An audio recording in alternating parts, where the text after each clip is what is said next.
Hello everyone and welcome back to Wargame Red Dragon. I have a ranked game for you guys today. I'm playing as my evil alter ego Sable Chevalier, and I'm also testing out a new microphone. Let me know if it's an improvement or just is god-awful and I should switch back in the comments. I'd appreciate a little bit of feedback with it. I don't know, I have some trouble with the other microphone with background noise, so I'm trying this one, but I tend to find it sounds a little bit less full than my other mic. So let's see how it goes. And we really had mismatched openers in this one. So you can see I'm doing most of my stuff toward golf. Then I have a couple of Commandos Para just to spot things on the flanks here. Vab, of course, moving back as well, just as 15-point base defense as well. I didn't want to be caught blind on that side in Delta. And my goal was to secure golf and use that to also put pressure on Foxtrot. So from my perspective, gaining Bravo is going to be challenging, and gaining Fox from down the pipe is going to be potentially a bit challenging. But if I have golf, or at least if I have up to here on golf, then I can tack into Foxtrot just over the top and from the side here, and you can really get a nice secure position for a command vehicle and for capping that and denying it to your opponent. Because if you can contest this section and it's capped, it's almost certainly in this section of woods, and there's any number of ways you can hit that with bombers, you can hit that with artillery, and really just make it a hard time for the Red 4 team to be able to have that capped reliably. So a couple of, a 10 RC, and I'm trying to go after those HQ-7s that took down one of my recon helicopters, and I don't know, this was maybe a bit impetuous, we'll see, but I really didn't have that much that was fighting me over here, and that's sort of when I began to suspect, okay, we really just went down opposite sides. So most of my stuff here, not really fighting anything. T-62Ds, you can see units moving over on that side, and I thought to myself, okay, he's going into Fox, we'll see. And I don't know, I was kind of surprised, frankly, that the AMX-10RC struggled there, but something back in this section of woods has a very nice gun, because I lost both the Vabs immediately. We're going to be retreating down the hill and just biding our time, making sure that we're not doing things stupidly, throwing away points. This is ranked, and you can see I'm playing a little bit nervously, so if this wasn't a ranked game, I probably would have already attacked that section of town. I'm going to do it now, but I wanted to wait for the Commandos Para to move up, for the Milan team to move up, and there's a double stack of Gongbo Byong there, which I believe is the 10-point recoilless rifle unit. Still proving very effective here. I mean, it's stunning my AMX-10s. It forced me to drop those reservists out. I want a nice firing concave on these guys, but with the MI8s, I don't know. I don't know if I'd take that unit in MI8 just because they're so cheap, but I mean, the MI8 isn't necessarily... I'm not entirely sure that the MI8 is worth that. I mean, it's 25 points, and they're not the good rocket pods. They're the cheaper rocket pods. Well, less effective rocket pods, so I don't really know. It's interesting. But, I mean, I'm losing some Vabs. I got them a little bit too close. I should be having them behind the AMX-13 BTTs. Interesting. I'm not really sure, but I mean, we got 50 points back from the Roland 3 taking down those two helicopters, and we will be able to shoot through the Gongbo Byong eventually.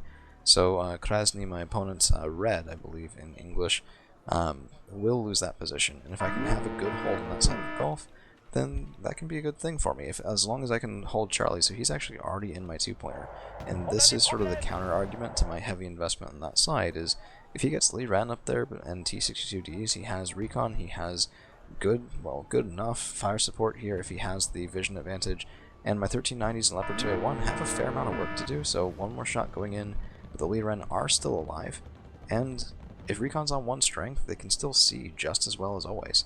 So the Vav's going up and around. I'm trying to cut things off here, just make sure that he doesn't have an uncontested time with reinforcements, but I'm drawing some fire, and yeah, maybe not the best, but I mean 1390s and the 2A1 should be able to handle the T-62Ds very easily. It's just a matter of whether or not he has any support for it. And you can see my mortars going in, trying to get the last unit in the Lee Ren.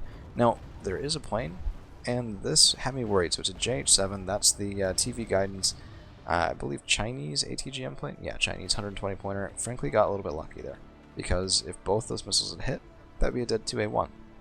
If I lose the 2A1, I lose my heavy punch on this side. I don't really have any infantry on that side, and the Tiger, I think, was a questionable buy. I wanted more recon, I wanted ATGMs, and I wanted the Snebs, just because I was feeling a little bit nervous, but panic buying helicopters is usually a bad idea, so we'll have to see how that works out in the long term. Now, Commandos Para moving up, Reservists moving up, Legion moving up, Leclerc moving up, and I'm going up and over again, so Panzergren 90, Martyr 2s, trying to get more heavy stuff in, but this is something. So PTZ-89s, these guys are auto-loaded. 21 AP power, 10 rounds a minute with an autoloader, so even if they're panicked, they still shoot in there. And frankly, perfect answer to Martyr 2s at range.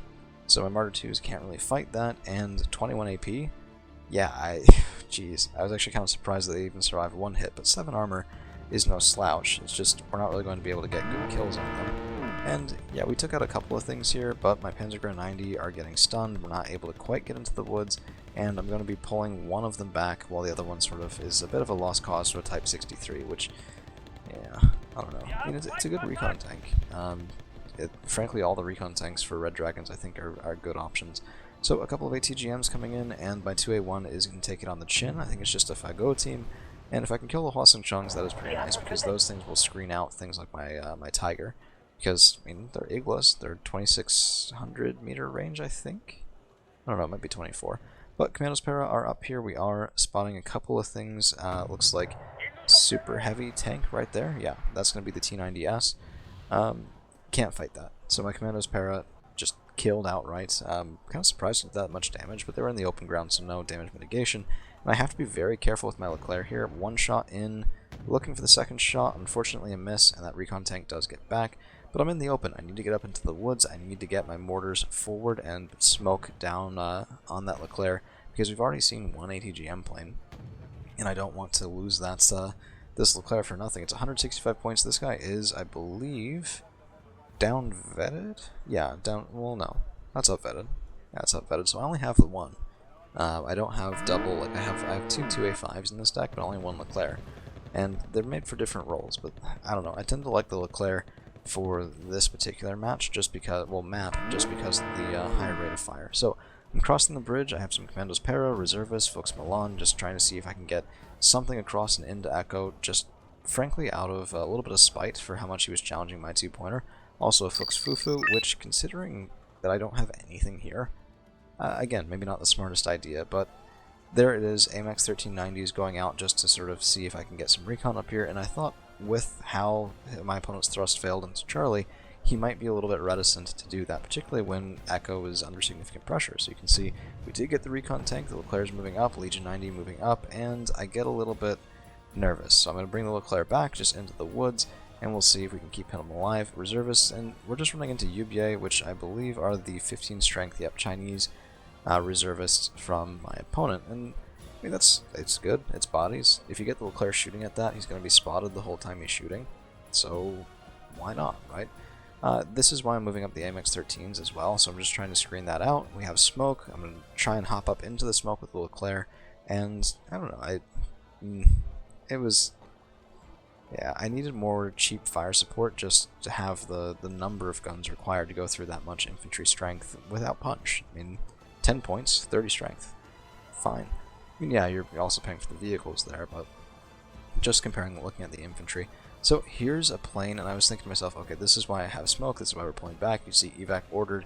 That guy was headed for my Leclerc, and this game is not over. So I have Commandos Para here, I have Commandos Para on the back end of Gulf. I need to cap that relatively soon, but we are ticking at +2 because Charlie is capped just for right now, while Echo is not.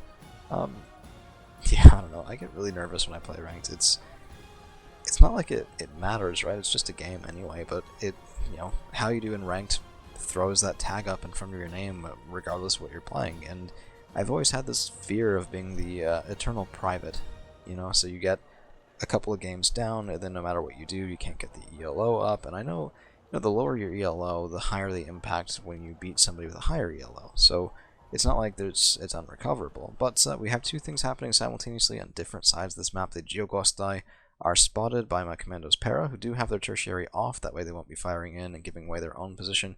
And then on the left-hand side, we had WZ-551s coming in, trying to get a cheeky kill in Charlie. I mean, I would do this 10 times out of 10. Autocannons, and there's something in the air. That's the ATGM plane. What's interesting is he didn't fire at the 2A1, even though he was spotted.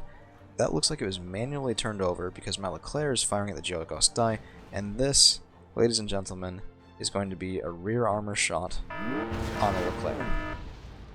I was just sitting there, I was so furious. I was like, oh man, I should have had smoke in, I should have expected something like that, and just really nice micro to Krasniy to not use that plan against the 2A1, seeing the target of opportunity Leclerc up in this section. And at this point I have a couple of choices. I can rebuy something like a 2A5, I can keep pushing into Echo, not that it was really working to begin with, and frankly that felt like I was overextending, because I don't have the center of the map yet, and I've tried to push up into Fox a couple of times, it hasn't really worked. My opponent, capping Bravo, did get a +1 tick for just a minute, and is going to get it again as he repositions his probable command infantry there. Whenever you see that sort of shuffle, it's probably because something was unloaded outside of a town and then moved in, so I don't actually know where this was, but yeah, okay, exactly right. Yeah, so the GW bomb probably unloaded right next to it, and then popped into that town there to cap the zone. But you see a WZ-550, and that thing is going to zone out any armor I bring forward, so I did lose an AMX-13 VTT to it, doesn't really matter, but if I bring out another heavy tank, I'm going to have to deal with those ATGMs at range, so instead I'm going to do a little bit of a misdirection here. So you can see the 1390s scooching up.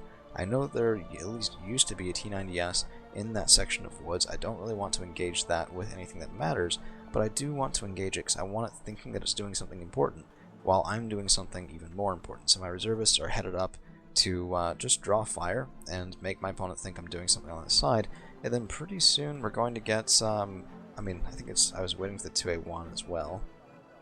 Yeah, 2A1 here, 2A1 here, one of them up on the right hand side, one of them through in Fox, and yep, you can see the T90S is responding to reservists, which, I mean, hey, that's fine with me. We're actually maybe even getting a side shot with the 1390, although I just turned that gun off. I'm like, no. Yeah, because that's why. One shot, T90S gets the kill.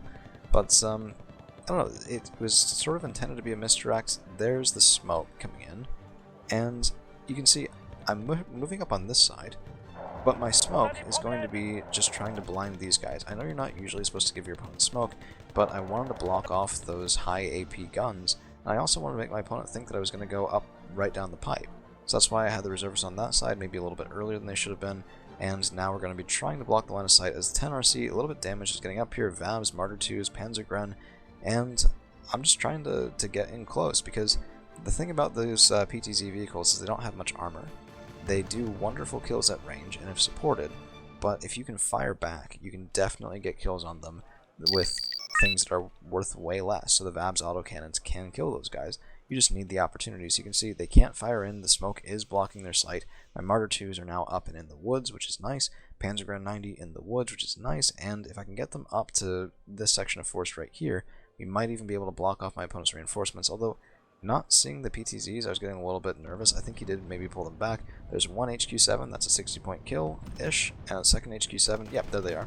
There's the PTZs, and they take out my VAMs, but that's going to be manually targeted from the Martyr 2s. Lots of good damage coming in. Unfortunately, I lose one, but, I mean, that trade I'm okay with. Martyr 2s are 30 points, PTZ 89s are 65 points. I think that's probably why the cheaper ones, you'll often see a recommendation from good players to use the cheaper ones, just because if they serve the same role, why pay that much? And the cheaper ones, I believe, are still 18 AP, so the difference is only 3 armor piercing, and it's roughly double the price, I think. Not really sure. So T90S on this side, and this is going to be really sad. A little bit of revenge for my Leclerc as we side shot that guy with the Tiger, get a one-shot, one kill, and this is going to prompt a surrender from Krasniy, so well played to him. We certainly had some moments in this game where I was sitting there going, oh, this is going to go poorly real soon, and yeah, I don't know, it was an enjoyable game. So that's all we've got for you guys today, and thank you for hanging around.